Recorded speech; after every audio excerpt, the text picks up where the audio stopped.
경희대학교 국제대학원의 이영조 교수입니다. 오늘은 홍콩 이야기를 조금 해볼까 합니다. 여러분들 이미 언론 보도를 통해서 잘 알고 계시겠지만 이 미국 상원이 현지 시간으로 19일에 홍콩 인권 민주주의 법과 홍콩 보호법을 두 개 법안을 만장일치로 통과시켰습니다. 그리고 바로 이어서 하루 만에 미국 하원도 찬성 417대 반대 1표로 두 법안을 통과시켰습니다. 이 두 법안은 이따 말씀드리겠지만 중국을 완전히 진퇴양난의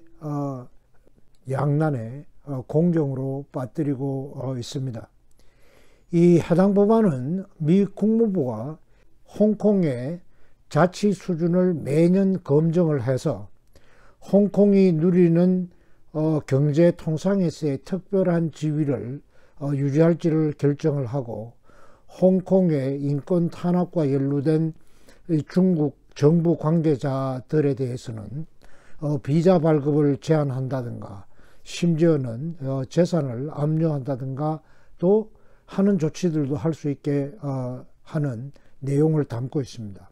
뿐만 아니라 하원에서는 홍콩 경찰이 시위 진압용으로 사용할 가능성이 있는 물품들, 그러니까 최루탄이라든가 고무탄이라든가 전기 충격기라든가 이런 특정 군수품의 수출을 금지하는 내용의 별도 법안도 만장일치로 통과시켰습니다.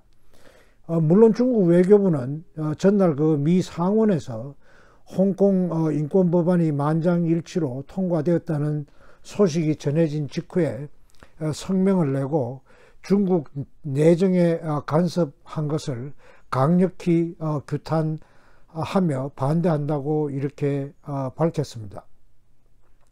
하지만 이 같은 중국의 강한 반발에도 불구하고 트럼프 대통령이 의회에서 압도적인 지지를 받아서 통과된 두 법안에 대해서 거부권을 행사하기는 어려울 것이라는 것이 외신의 분석입니다.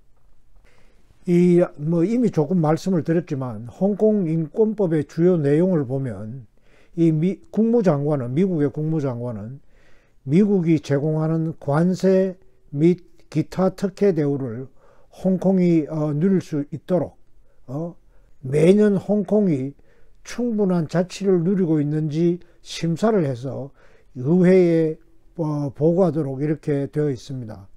그래서 만약에 앞으로는 홍콩에서 국가 안전과 관련된 법이 제정이 되면 미국 정부가 이 법령이 영국과 중국의 사이에 공동성명에 저촉이 되는지 혹은 홍콩 시민과 외국인 주민의 인권을 제한하는지 심사를 해야 합니다.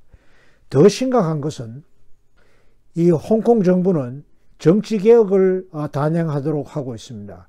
그래서 홍콩의 유권자가 직선제를 통해서 행정장관과 입법위원을 선출할 수 있게 하는데요. 이 선거가 바로 2020년에 있습니다. 2020년 입법회 선거 때 전면적으로 공개 보통선거를 실시해야 합니다. 뿐만 아니라 이 법은 홍콩의 관료나 중국 관료 가운데 홍콩의 기본적인 자유를 탄압한 데 관련된 사람의 경우 명단을 작성해서 의회에 제출해야 됩니다. 미국은 이런 사람들의 미국 내 재산을 동결하고 이 사람들의 미국 비자 발급을 금지할 수가 있습니다. 이 법이 사실은 굉장히 큰 의미를 지닌데요. 이 법으로 인해서 중국은 진퇴양난의 형국에 빠졌다고 할 수가 있겠습니다. 한마디로 말해서 홍콩 인권 민주주의 법안은 미국이 매년 홍콩의 자치 수준을 평가해서 홍콩에 부여하고 있는 특별한 지위를 유지할 것이냐 여부를 결정하는 게 핵심입니다.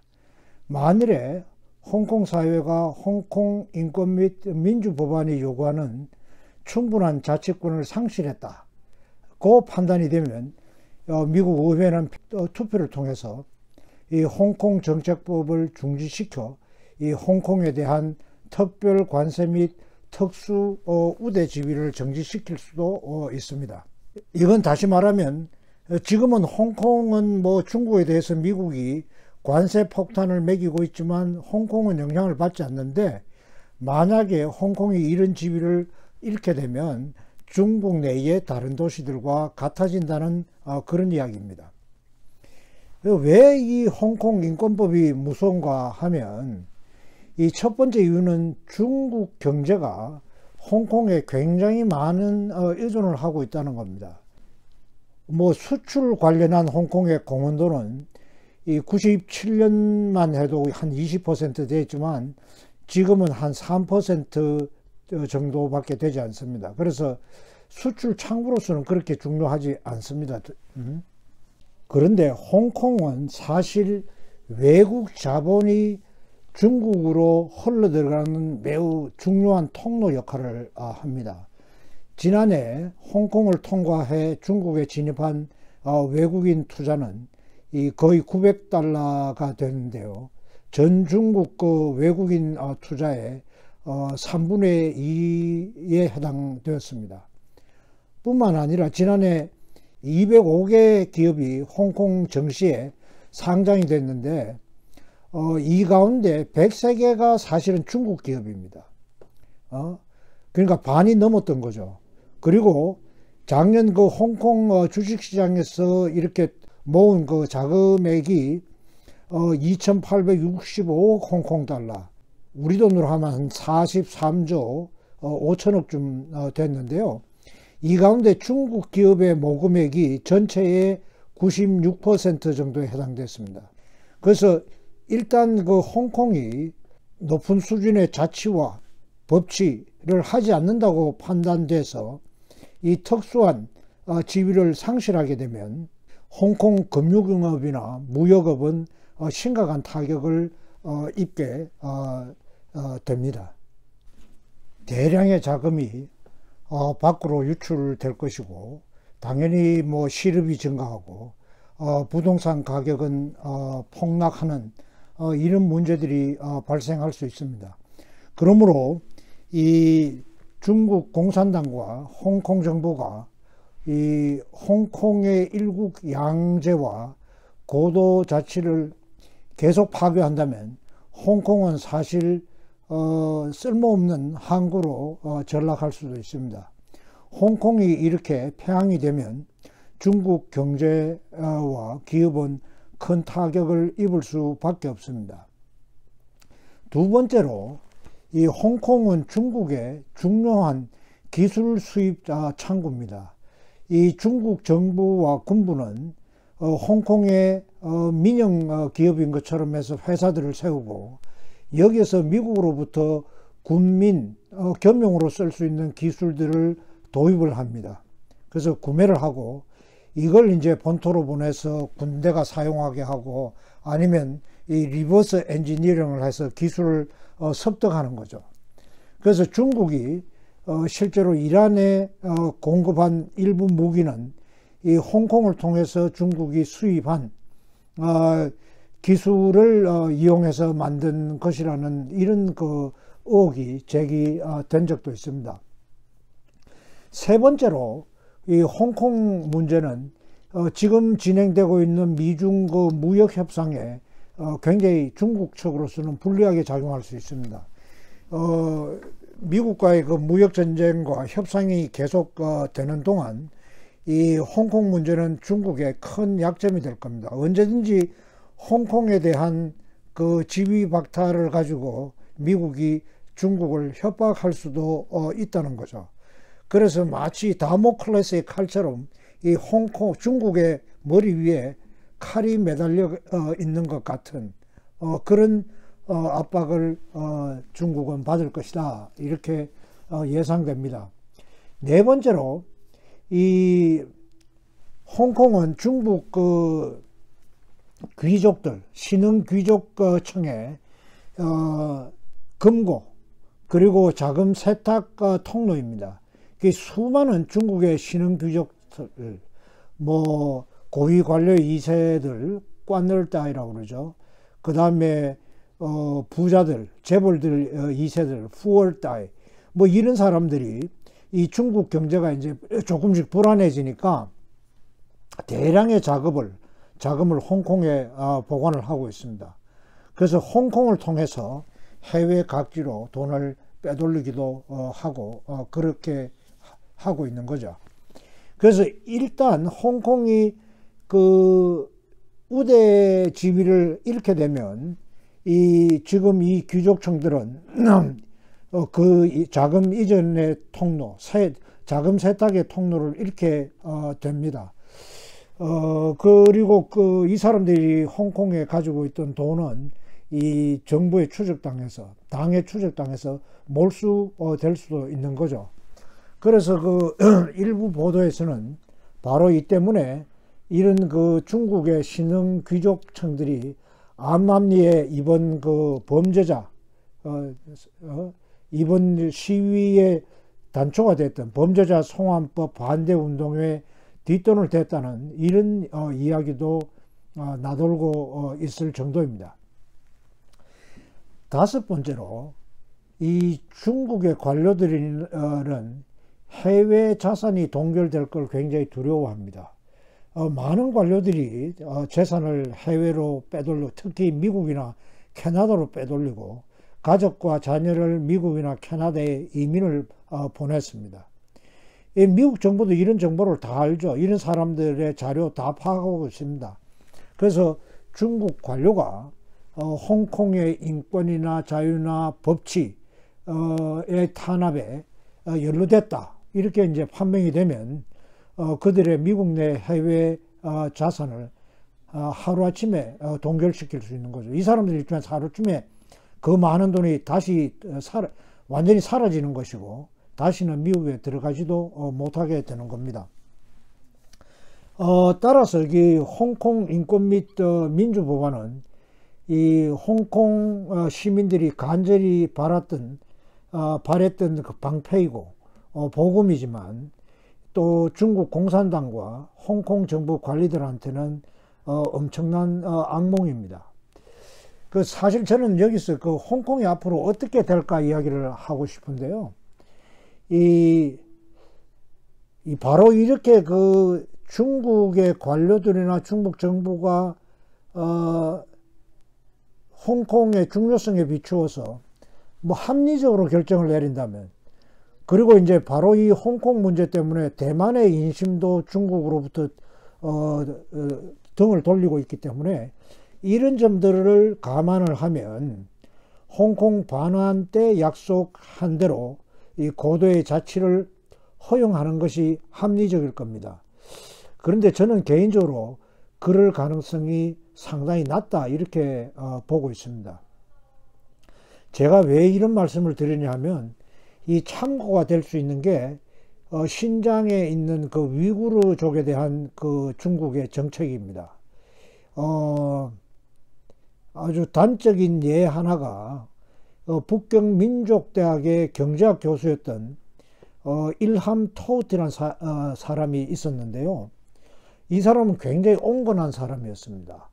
그러니까 그냥 기껏 이야기하는 게 뭐 문화적 다양성을 존중해야 된다, 종교적 관용을 해야 된다, 문화 간의 대화를 해야 된다, 이런 정도 이야기를 하는 사람인데, 이 사람이 2014년에 이 분리주의자라는 그 이유로 체포가 돼 가지고 유죄가 확정이 되고, 그래서 아직까지도 이 옥중에 있습니다. 그래서 옥중에 있는 상태에서 금년에 사하로프 인권상도 받고 이랬는데, 아마 금년 12월에 있을 시상식에서는 이 일함 토우티가 참가하지 않은 상태에서, 골석 상태에서 상이 주어질 것으로 이렇게 생각이 됩니다. 아무튼 왜 그러면 이 사람을 잡아넣었느냐, 분리자라고. 사실은 중국이 원하는 것은 강경 진압입니다. 그러니까 아예 그 중국 중앙정부에 반대할, 공산당 정권에 반대할 싹을 아예 자르자는 거죠. 그래서 강경 진압을 하려고 하는데, 이렇게 온건한 목소리들이 있게 되면 이 위구르 그 반대 세력은 전부 이슬람 근본주의에 물들은 테러 집단이다. 따라서 강경하게 그냥 탱크로 썰어버려야 된다. 이런 주장을 펼 수가 없게 되는 거죠. 그래서 잡아 넣었다는 것이 분석가들의 공통된 의견입니다. 아무튼 저는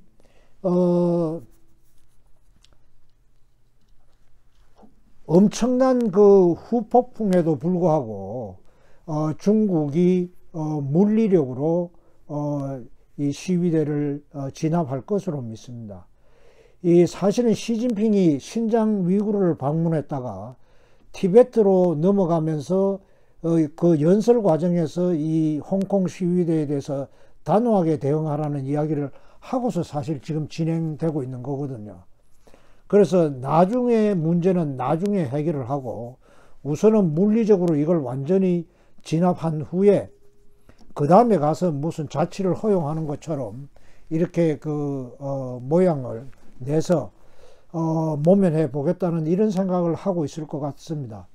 그리고 또 중국 그 지도자들이 또 하나 생각하는 거는, 혹시 뭐 홍콩이 잘못되더라도 최소한 상해 정도는 되겠지. 그러니까 뭐 너무 그렇게 눈치 보면서 이 다시는 그 걷잡을 수 없게 이 반대의 싹이 자라는 걸 내버려둬서는 안 되겠다, 이렇게 생각을 하는 것 같습니다. 그래서 그런 게 그 천안문 때도 사실 드러났거든요. 그러니까 온 세계의 이목이 집중되어 있는데도 불구하고 그냥 밀어붙인 겁니다. 지금 홍콩에서 일어나고 있는 일도 바로 그렇다고 여겨지고, 그런 의미에서 우리가 알던 자유로운 홍콩은 옛 이야기가 됐고 더 이상 존재하지 않게 되는 게 아닌가 하는 그런 걱정을 해봅니다. 아무튼 그 홍콩 문제는 양안 관계에도 영향을 주는데요. 금년 초까지만 해도 지금 현직의 차이잉원 대통령이 국민당의 그 후보군들에 비해서 굉장히 그 지지율이 낮았습니다. 근데 뭐 2배 이상 차이가 났죠. 근데 지금은 완전히 역전이 돼서 차이잉원 그 대통령이 독주하고 있습니다. 그러니까 홍콩에서 일어나는 일을 보면서 이 중국과 일국 양제로 통합되는 것에 대해서 환상을 가지고 있던 사람들의 환상을 많이 깬 거죠. 그래서 의변이 없으면 내년 1월 타이완 대선에서는 차이잉문 대통령이 재선에 성공할 것으로 보입니다. 중국이 뭐 우리도 그렇지만 해를 굉장히 따지는데요. 2021년이 중국 공산당이 창당된 지 100년이 되는 해입니다. 그래서 그 시진핑 주석이 뭔가 좀 양안 관계를 개선을 함으로써 뭔가 내세울 수 있는 업적을 만들겠다라고 이런 생각을 하고 있었던 것 같은데, 그런 그 시진핑 주석에게는 이 대만, 홍콩 시위, 그리고 그 대만의 일시적일지는 모르지만 그 중국으로부터의 이탈, 이런 것들은 상당한 정치적 타격이 될 것으로 생각합니다. 감사합니다.